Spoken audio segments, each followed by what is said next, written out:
Rosmar, scammer daw. So may issue na naman si Rosmar. At dahil dito sa papiso parcel niya, basahin natin to. Sabi niya dito, looking for magbabalot ang parcel, piso per parcel, kaya kung maka 2K parcel ka, 2K ang for you, blah blah blah blah. Seems nice, ang ganda naman ng offer kung walang wala ka, tapos maka 2K ka pa, why not? Pero yung offer niya na 2K or yung enticing na offer niya na 2K ay scam lang pala kasi basahin natin to. Mga empleyado ng content creator na si Rosmar Pamulaklakin, inaakusahan siyang scammer kaugnay ng piso per parcel na trabaho. Scam na ibabalot lang kaya piso. Madami ka pa gagawin para maibalot. Hindi ka i-orient ang maayos pahid nito. Ayon sa uploader, hindi lang packing ang gagawin dahil kasama rin ang paggupit ng bubble wrap at iba pang tasks. Ibinahagi rin ng uploader na nasa 5,000 lang umano ang orders na paghahatian ng 50 packers. Kaya tinawag niya itong scam dahil walang katotohanan umano na kayang magkaroon ng 2,000 parcel ang mga packer. So if we do the math, 5,000 divide 50, tos piso-piso di ba yan? 100 lang per person ang makukuha nila. Below pa sa minimum wage. And may video dito yung nagtrabaho. Panoorin natin kung anong sinabi niya.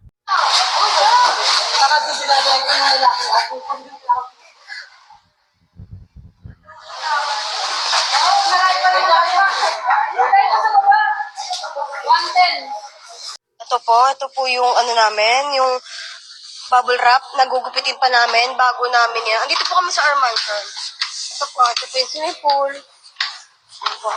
Mga babae po yan. So, ang ibig lang sabihin nitong video ay may gagawin pa sila other than packing katulad nga nito, mag-guwit pa daw sila ng bubble wrap.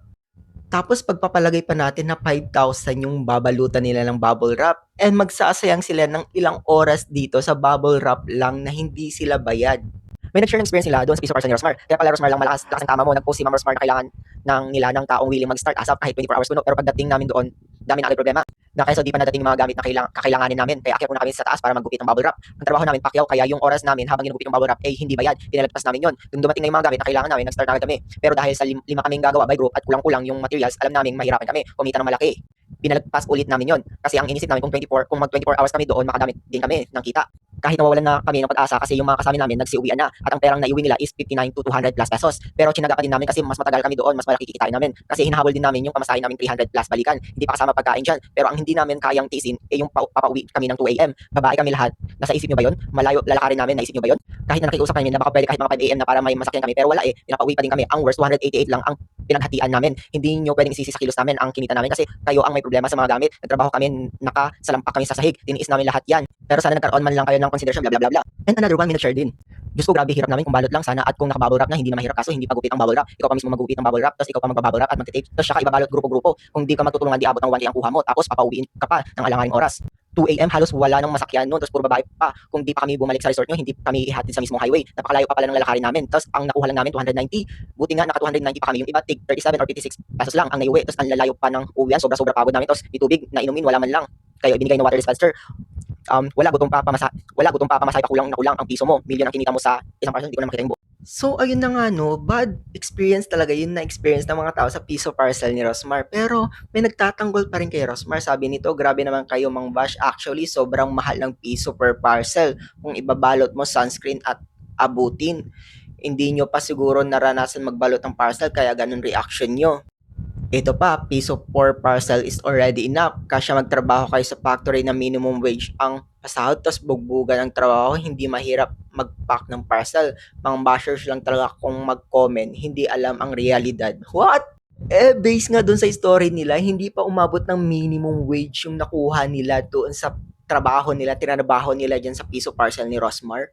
You know what the reality is? Kasi may mga taong desperado na talagang papakyawin ang ganitong klaseng trabaho na kahit alam naman nila na napakaliit ng kikitain nila dito.